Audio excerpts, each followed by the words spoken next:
Hi everyone, and welcome back to the channel. In today's video, we are going to be doing a preview for our upcoming sew along. We are going to be sewing along to Mccalls 7330. I'm really excited about this jumpsuit, and I'm going to be making view E on this pattern. If you're new to the channel and you're not quite sure what a preview video is, that's where I like to go over all of the details of the pattern. So I'm going to be sharing with you all the fabric that I purchased, I'm going to be sharing with you all the size that I cut, and all of the other notions and the everyday sewing tools that I'll be using to create this jumpsuit. So let's go ahead and get started. So again, we are sewing along to Mccalls 7330, and you can see I have the larger size pattern here in the large, extra large, and extra extra large. I am going to be following along with view E on this pattern. So let's go ahead and flip it over and read the pattern description. So this is a Mrs. Romper and jumpsuit.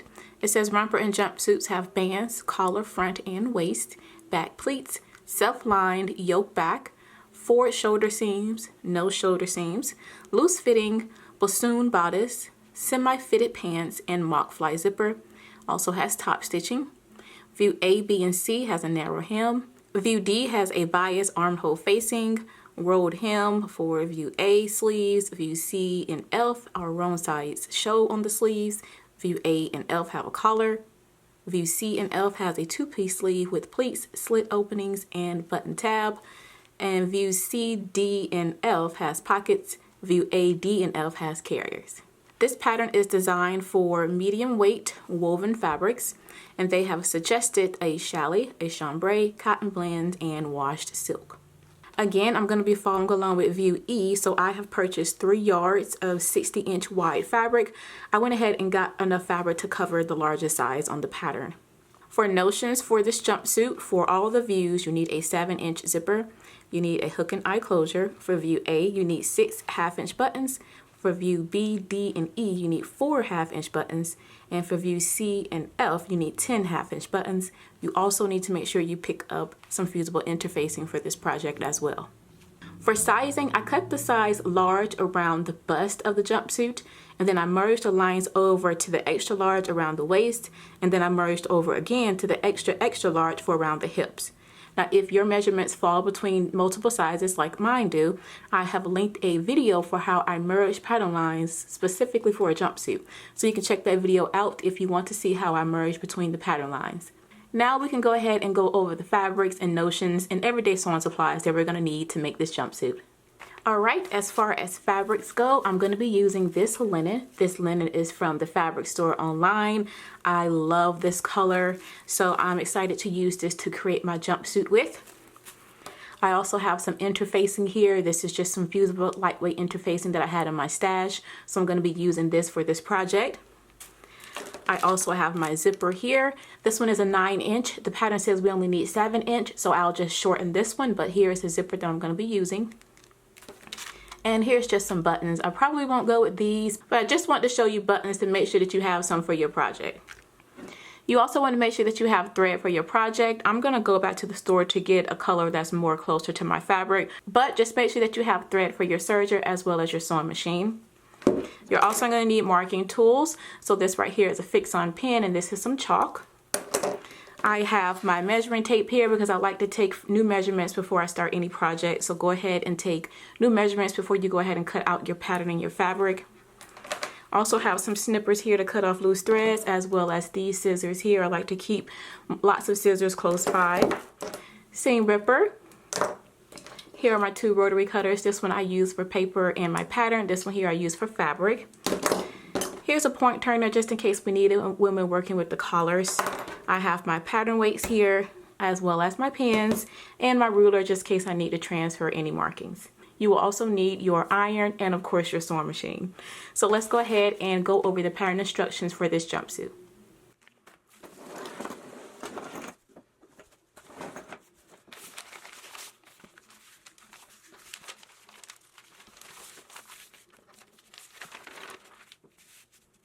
Alright, since I'm going to be following along with view E for this jumpsuit, I'm going to read off those instructions. So first, we need to go ahead and fuse all of our pieces that need to be interfaced. We can go ahead and fuse those. And step number 2 is to stay stitch the notched edge of the front band, which is pattern piece number 1. So we would stay stitch along that. and then we would pin the interfaced front band to the bodice. We would baste that in place, and then we would stitch it and trim it off the seam. At step 4, we're going to take that facing, we're going to fold in that seam allowance, give that a press, and then trim it down to 3/8 of an inch. Then we're going to pin the front band facing to the front band, stitch that in place, and then do understitching. Up here at step 6, after we have it understitched, then we can fold it to the inside, give it a good press, and then we're going to slip stitch along that pressed edge, and then baste along the upper and lower edges of the front band. Down here at step 7, it picks up with view D, and again we're sewing view E, so we're going to skip over step 7. We're going to skip over step 8 because that is for view A, D, and F. So skip over 9, 10, 11, 12, 13. So let's find step 14. Up here at step 14, we're going to begin working on the back bodice. We're going to make the pleats for the back and then baste those in place. And then we will pin our yoke to our back piece and baste that across.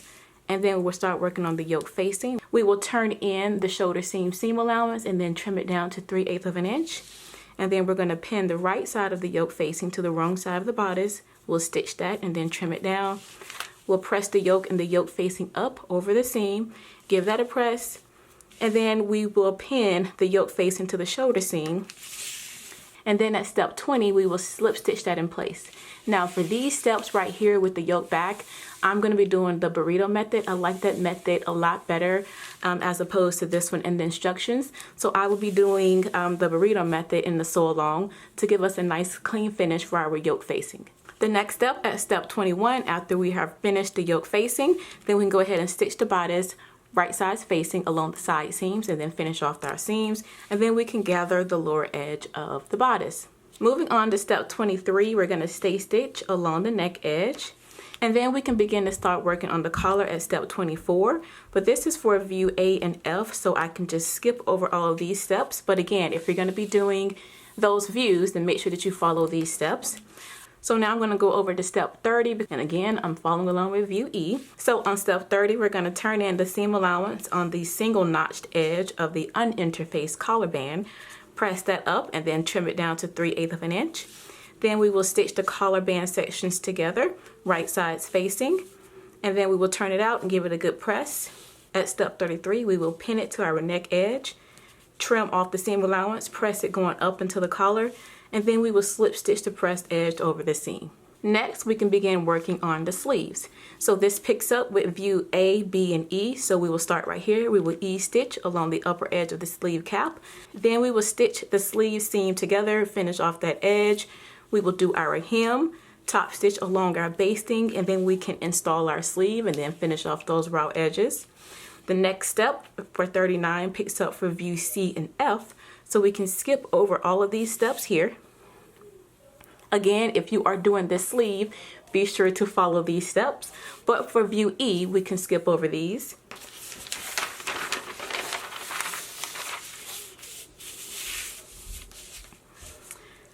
We can also skip over these steps. These are for view D, the armhole facing. And we can move down to the waistband at step 56. We're going to stitch the front waistband sections that's interfaced to the back waistband sections that are interfaced. Then we can pin and baste those to the lower edge of our bodice. And then we're going to do the same thing for the waistband facing pieces by stitching the fronts to the back, right sides facing. For the facing pieces, we're going to turn in that seam allowance, which is 5/8 of an inch, and then we're going to trim it down to 3/8 of an inch.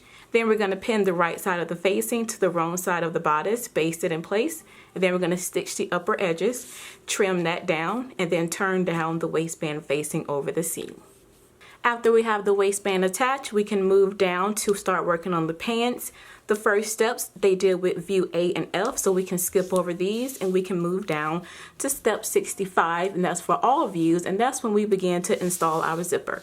So for step 65 and 66, we will be installing the zipper into the pants. After we have the zipper installed, it goes into working on the pockets, so we can skip over these, but if you are adding pockets, be sure to follow these steps. And then up here at step 72, we will begin to stitch our pants together. So we will stitch the inner leg seam first, then we will stitch the crotch seam together, the side seams together, and then we will gather the upper edges between the notches.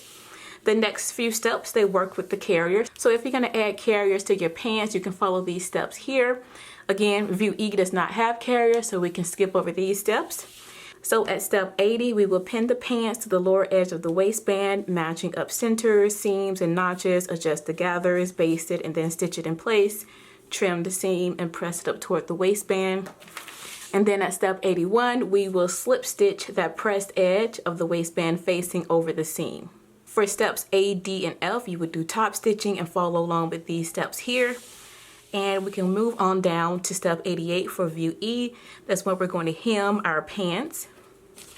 At step 89, we will make our buttonholes. At step 90, we will sew on our buttons. Step 91, we will sew our hook and eye. And then step 92 is for view A. 93 is for C and F, and then we're all done. Well, that is all for our preview video for Mccalls 7330. I really do hope that you all enjoyed it and maybe answered any questions that you may have as far as the size that I cut and any adjustments that I made to the pattern. So be sure to come back for the sew along and we can sew this pattern step by step together. Until then, blessings everyone. Bye.